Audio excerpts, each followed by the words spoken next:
seeing something that you produce and you're like, man, I can't believe I shot that. Like, that feeling is what keeps me going. Je ne parle pas de vie.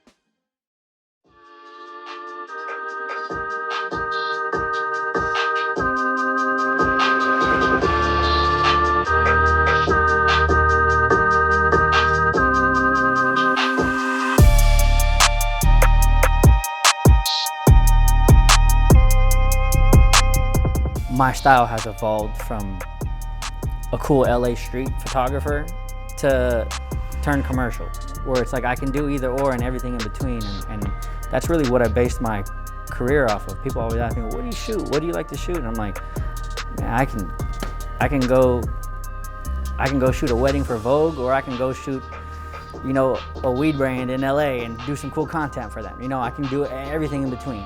And that's what I really like about what I do, because I have such a cool range of that I can do almost any project I really want to do.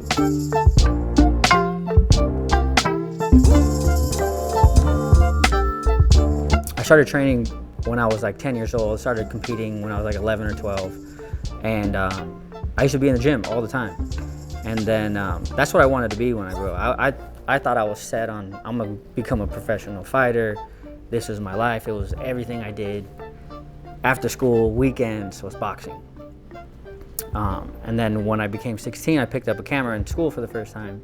I would still go to the gym and train. And then when I was done training, I would take my camera with me and I just started taking pictures of the fighters. So for me, it was cool because I got to take photos that no one else really could take in a private boxing gym with world champions and my idols and all these, you know, really cool people. And so for me, it made me feel something that I never felt before. You know, I was 16, I was still super young, and that's where I started taking photos, was in the gym with the fighters.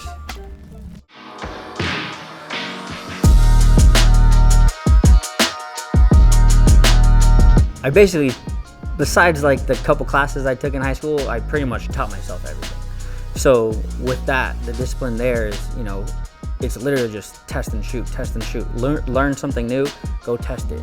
And it was a lot of testing for a lot of years.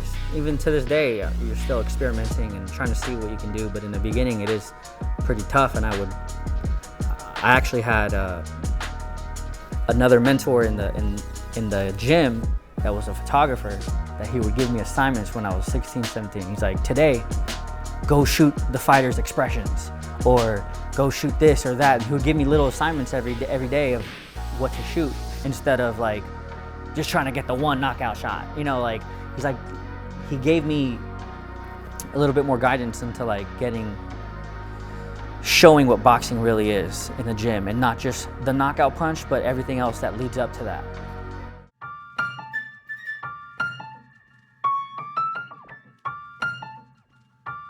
Around that time, even though I was in the gym, you know, I was still in high school, and I wasn't necessarily hanging out with the right people, but it made me stumble upon this guy he worked at the local youth center, and I happened to run into him at the barbershop, and he saw one of my photos. But he was like, hey, that's a cool photo, and I'll help you out, and here's my email. And I was 16, I was like, who are you? The next week, he took me over to Soul Assassin Studios, which is Mr. Cartoon and Esteban Oriol, two Mexican LA legends that, you know, one's a tattoo artist, one's a photographer.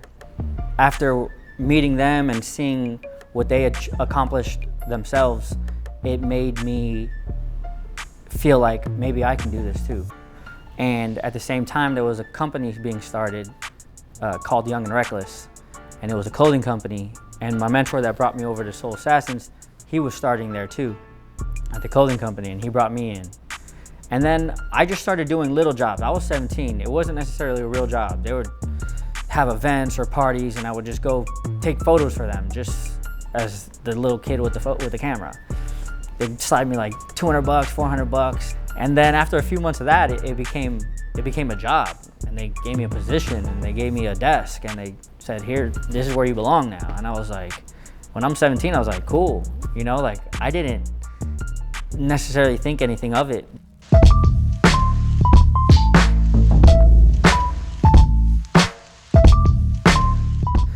I worked at Young and Reckless for 8 years.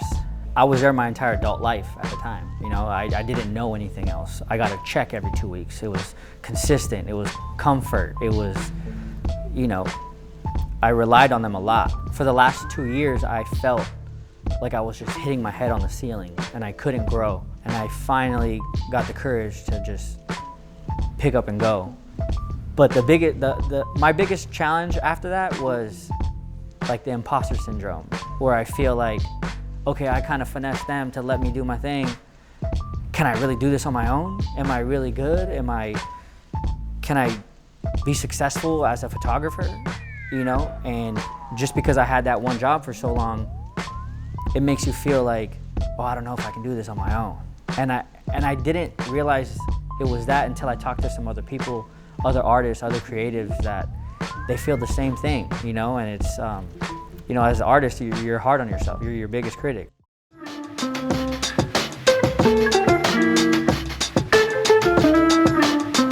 I want to work with people who push me, who pull the best out of me, who care about what we're actually doing and not just, oh, I need a cover shot, or I need a single shot, or I need to shoot my clothing line.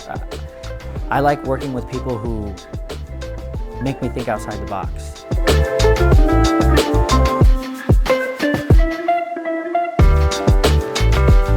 One of my favorite shoots I ever did, it lasted 15 minutes, and that's all I had him for. One of my favorite athletes, people of all time. Grew up with his voice and him on the screen and TV in our house my whole life, and it was Kobe Bryant. The way it happened really had a big impact on me, because the day he had his last game, I was sad. I was like, man, I'm never gonna be able to shoot him, you know, because he's retired. And then a few months later, my friend asked, hey, can you shoot Kobe Bryant tomorrow? And so it was a full day shoot. It took all day long, just for him to be there for 15 minutes. He had a lot of things to do, but he took the time to come up to me after, shake my hand, look me in my eye, and say, thank you for coming. And to me, that means a lot, because he doesn't need to do that, and I can only imagine what's on his schedule.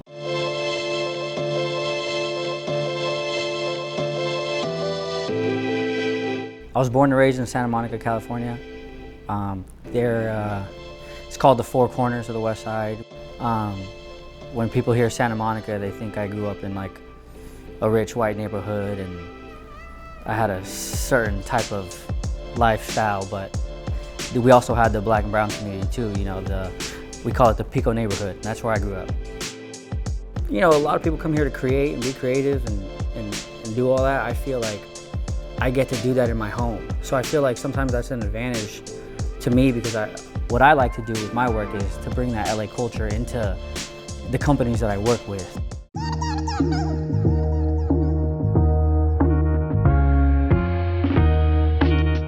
Seeing something that you produce and you're like, man, I can't believe I shot that. Like, that feeling is what keeps me going. It's what drives me to want to keep growing. And then, all right, now this is my base. Now I have to do better than that on the next one, you know? And it keeps it interesting for me.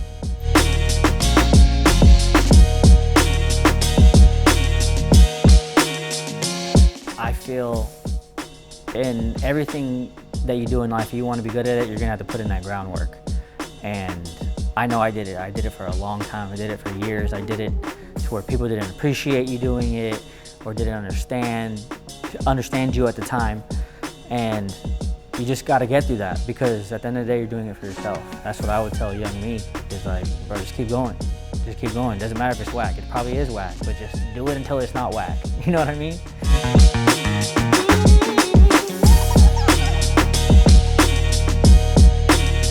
My first mentor, his name is Lucky Luciano. He's from Santa Monica.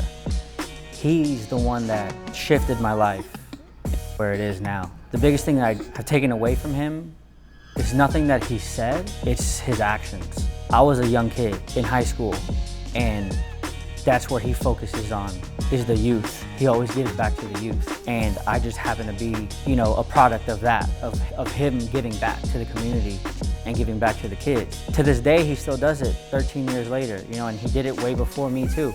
Because if he didn't do that, I wouldn't be here. Someone else I want to thank for my career, his name's Drama. He was the owner of Young and Reckless. I thank him because he really gave me an opportunity when he really shouldn't have. You know, I was just a kid, I really didn't know what I was doing. You know, he believed in me and he gave me the lane to do what I do, and I was able to really blossom at that company. I appreciate that, you know. Another person that I want to thank is not really a person, it's just anyone who's ever given me $1 for what I've done is like, to trust me to create an image for them, for their brand, for whatever they need. You know, I appreciate every single job that I've ever got in my life. And I just appreciate, you know, the clients for trusting me and, you know, putting some bread in my pocket. My name is Emilio Sanchez. I'm a photographer from Santa Monica, California. Shout out to Gramercy. Thank you, Connect.